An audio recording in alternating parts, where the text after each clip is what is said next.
तो सैद्धांतिक पक्ष की यात्रा में मैं बताना चाहता हूँ कि कैसे पराभव हुआ है भारत में, क्योंकि आज का युग हम सब इवोल्यूशन की बात करते हैं और हम बड़े ही हावी हो गए हैं। जैसे सब चीज़ इवॉल्व होती है, आगे आगे मुखरित हो रही है, बढ़ रही है, लेकिन हमारे देश का इतिहास और सारी मानवता का इतिहास यही है।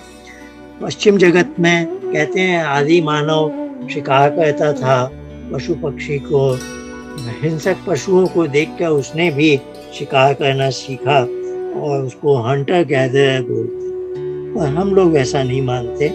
हम मानते हैं कि आदि मानव ऋषि थे, अग्निवायु, उनको वेद का ज्ञान मिला और वहाँ से कहानी आरंभ हुई। और धीरे धीरे जो हमारी परा विद्या थी, या जिसको कहते हैं आध्यात्मिकता, अध्यात्म विद्या, उसका पराभव होता गया। तो सत्य यही है कि वही मैं दिखाना चाह रहा हूँ, और शुरू में भी इस पर चर्चा की है। उपनिषद काल में सब मनुष्य उत्तम श्रेणी के। तो यहाँ मैं आपको सबको याद दिला दूं कि मनुष्य समाज में 3 श्रेणी के मनुष्य होते हैं, उत्तम, मध्यम और साधारण। तो उपनिषद काल में सब उत्तम श्रेणी के लिए है। उनके लिए उपासना का उपदेश बहुत विशेष ढंग से दिया गया। और उपनिषद का आशय आप नहीं समझ पाएंगे जब तक आपने उपासना को अपने जीवन का एक आत्मसात न किया हो। तो मैं देखता हूँ लोग उपनिषदों पर व्याख्यान देते हैं, लेकिन वो उपनिषद के रहस्य को नहीं समझ पाते, क्योंकि वो सब उत्तम श्रेणी के लोगों के लिए है। जिसने वहां तक पहुंच गया है वह उसका आशय सही सही समझ पाता है। और अभी हम इसमें ज्यादा नहीं जाना चाहते। इसके बाद मनुष्य का पराभव हुआ है। कि कपिल के समय में क्या हुआ कि अधिकांश मनुष्य उत्तम श्रेणी के हैं, लेकिन कुछ लोगों मध्यम श्रेणी में प्रवेश करने लगे। तो उन्होंने एक विशेष ढंग से उपदेश दिया है, वो हमें ध्यान में रखना होगा, नहीं तो हम नहीं समझ पाएंगे कि कपिल ने योग का उपदेश कैसे, उपासना का उपदेश किस ढंग से दिया। वो एक विशेष ढंग से दिया गया है। जो उत्तम श्रेणी के लोग धीरे धीरे मध्यम श्रेणी में जाने के अभ्यस्त हो रहे हैं या जाने की इच्छा रख रहे हैं, तो उनको जैसे रास्ता दिखाया है कि वहां जाओगे तो संसार के द्वंद्व में ही, चक्कर में फंस जाओगे, दुख से निवृत्त तो हो जाओगे, लेकिन दुख से अत्यंत निवृत्ति नहीं होगी। अब पतंजलि के समय में क्या हुआ है कि कुछ लोग मध्यम श्रेणी से साधारण श्रेणी में भी जाने लगे। तो उन्होंने तीनों श्रेणियों के लिए, इसीलिए महर्षि पतंजलि का योगदान बहुत विशेष माना जाता है, क्योंकि आज का युग तीनों श्रेणियों से भरा हुआ है। अधिकांश लोग मध्यम और साधारण श्रेणी में ही हैं। उत्तम श्रेणी के तो बहुत कम लोग होंगे। तो इसलिए पतंजलि का उपदेश आज के लिए बहुत महत्व रखता है।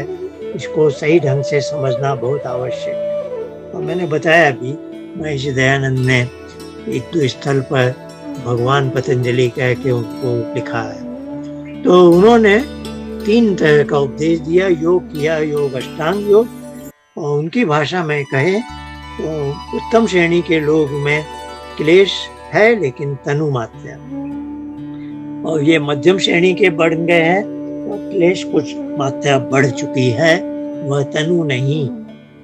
और अष्टांग योग साधारण श्रेणी के लोगों के लिए है, जिनके क्लेश के उतने वश में वो आ गए कि उनके चित्त का ही आकार बदल गया, चित्त में अशुद्धि आ गई है। अब वे अधर्म के रास्ते पर भी चल पड़ते हैं। तो अब हमें थोड़ी चर्चा कर ही ली है, आज भी मैंने दोहराया है। महर्षि दयानंद का योगदान आज के इस समाज में ओंकार का मानसिक जप लेकर हम धारणा ध्यान में प्रवेश करें तो यह विधि बहुत आसान, सुगम है, और इसको संसार में हम संसार का कल्याण कर सकते हैं। उपासना मानव मात्र के लिए है। महर्षि दयानंद ने एक बहुत अच्छा आसान ढंग बता दिया। मैं ये बार बार कहना चाहता हूँ, जैसे बच्चे और माँ का उदाहरण देकर कि उपासना मार्ग पर चलने के लिए विद्वान होना आवश्यक नहीं है। एक मजदूर, किसान, कोई भी मनुष्य, उसकी भावना शुद्ध पवित्र है, वो चाहे तो उपासना मार्ग पर पवित्र हो सकता है। और ये उपासना की विधि भाग से आगे बढ़ने पर योग ही योग का शिक्षक, ये व्यास भाष्य में आता है एक स्थान पर, 3 अध्याय की बात चली है आज, तो वहाँ के 6 सूत्र पर आता है, योग ही योग का ज्ञान दिलाता है और योग ही योग के रास्ते पर विधि भाग पर आगे बढ़ाता है। और योग ऐसा है कि जिसमें हम प्रवेश कर लें तो यह हमारे लिए स्थायी सुख दे सकता है। तो योग की बहुत महिमा है, लेकिन आप जानते हैं आज के संसार में आसान नहीं है ये सब बातों को आगे ले जाना। अभी तो हठ योग पर ही सारी दुनिया अटकी हुई है। अब कैसे ये शब्द अपने अपने अर्थ खो चुके हैं, जैसे इस पाठ्यक्रम में हमने बताया, चित्त अपना अर्थ खो चुका है, अहंकार अपना अर्थ खो चुका है। योग यानी अभी हमें बहुत लंबा रास्ता तय करना है। ईश्वर हमें सामर्थ्य दे।